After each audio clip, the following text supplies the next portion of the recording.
Okay, I've not done a media watch in a while. Usually one of the reasons why is that I like to say something about the local media.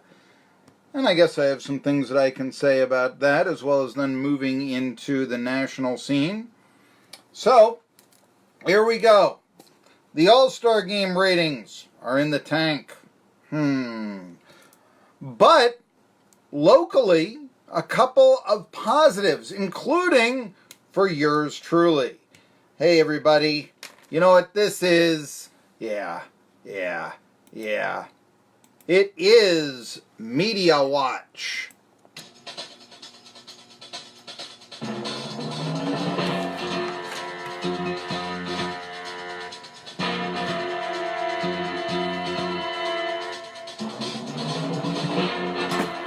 Hey there.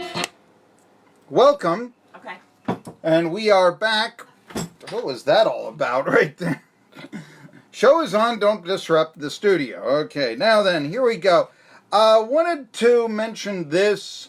I got a real old story in Media Watch that I really want to get to and discuss. But first of all, I want to thank the people. Tennessee Vols Football. It's a Facebook page. If you haven't already, go like that on Facebook. Because that has about 4,000 likes, more so, actually. And you know what? They've asked me to be an administrator. So the takes that we'll have on this show will now be distributed on Tennessee Vols Football, the Facebook page. And I'm really looking forward to that. And I've actually gotten some good feedback.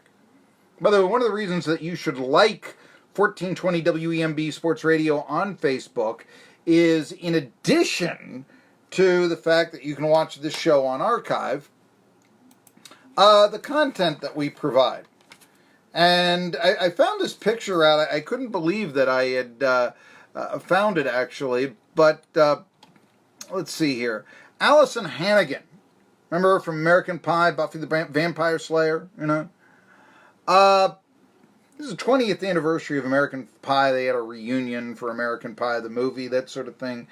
And so, you know, Hannigan was about there. I started looking through pictures.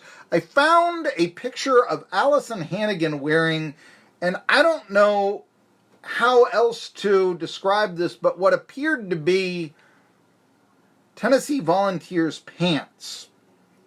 You want to see it? Then like us on 1420 WEMB Sports Radio, the Facebook page. If you already have, just go to the Facebook page and we'll see it.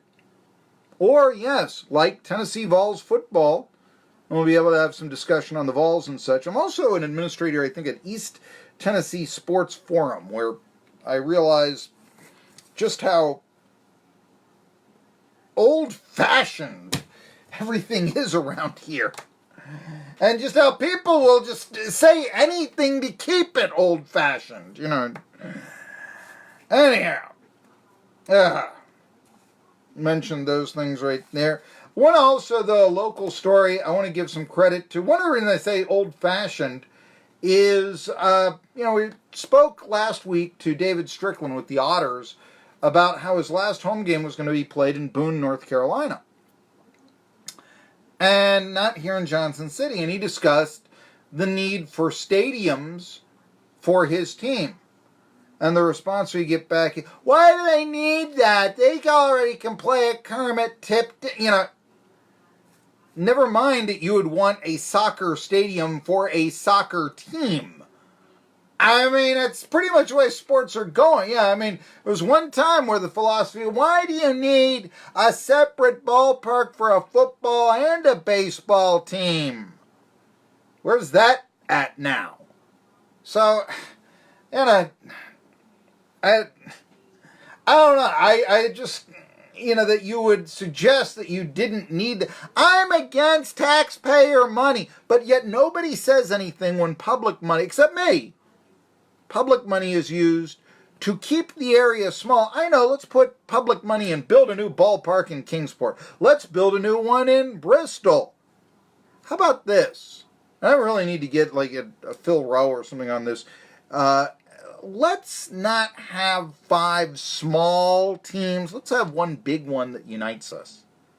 Instead of having these municipalities spend money that could go to teachers or fire departments or police force or fixing the roads or the infrastructure, there's Rob Manfred's favorite word, all those things, instead of really developing, giving millions upon millions, $16 million in Bristol, so that the Pittsburgh Pirates can develop a utility infielder every year.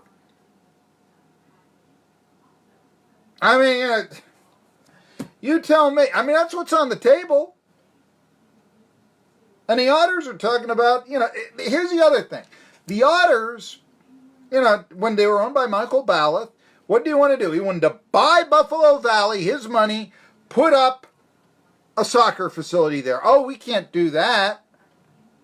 No reason except we don't want to. It wasn't public money there. I mean, he would buy the property from the city, and now instead of having cash in the city coffers, Johnson City, they've got a bunch of weeds growing in Unicoi. Real big white elephant. I mean, just the mentality around here, it just drives me batty. But anyway, this is Media Watch, and I want to give credit out to the entity that I bash a lot, the Johnson City Press. They sent out a writer, Tanner Cook, to cover the Otters in Boone. I mean, think about that. This is, they don't send writers out to Bristol half the time when the Cardinals play there. And put it this way, the Johnson City Cardinals, they played at Bristol yesterday. The article in the press from staff reports. So, and I found that interesting that they were willing to send out a writer to cover the Otters in Boone, but not necessarily the Cardinals in Bristol. Kind of curious. All right. I wanted to give another, this is an old story, but remember yesterday I was talking about ESPN and how ESPN, when they cover sports, and I mention this all the time, it's about covering or promoting ESPN half the time.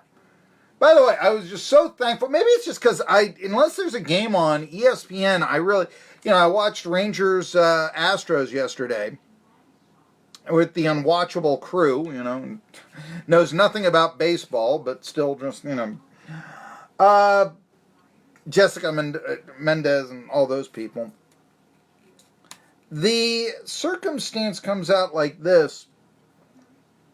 Major League Baseball, ESPN, you want to maybe watch the highlights, and there's only one ball game. Why they have 4 days off now for the All-Star break, I'll never know. There's only one ball game here last night. And we get instead on SportsCenter all the, the basketball and all that. The Summer League. We don't get analysis so much of the trades that could happen or, the playoffs in baseball. We get the Summer League. And I just cannot, that doesn't interest me. Well, one of the things that we also don't get, and this has actually been reported, that when ESPN lost the NHL, they started covering the NHL less on SportsCenter and the like. And, hey, how did we, this station, when we were affiliated with the NBC Sports Network, we broadcast the first ever hockey games on the radio in this market. Very pioneering. And that was because NBC had the rights and NBC wanted to promote their entities.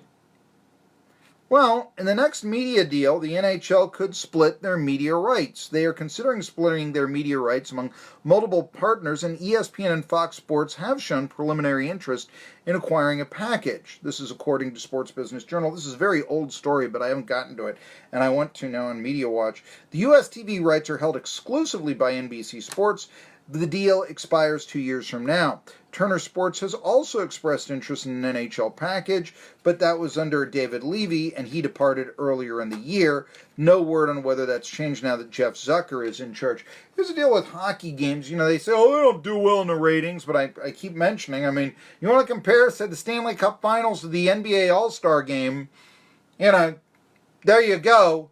That could work out well if, let's say, the NHL can parlay all their games on network TV for the Stanley Cup Finals. Right now it's 5 of potential 7 such games are on NBC and 2 other on the NBC Sports Network. If they could parlay that, that would be a gain. Also, let's face it, if Fox or ESPN get on board, that means more coverage for the NHL. NBC's been very good. But right now, and this is, I think this is apparent, it seems as if the networks cover sports, they cover their own sports. Maybe that's why the Baseball All-Star Game is down, because there's really only one network, ESPN and Baseball Network, but one over the air. Is that even, anybody still have an antenna these days? It's all Fox. It's all Fox for baseball.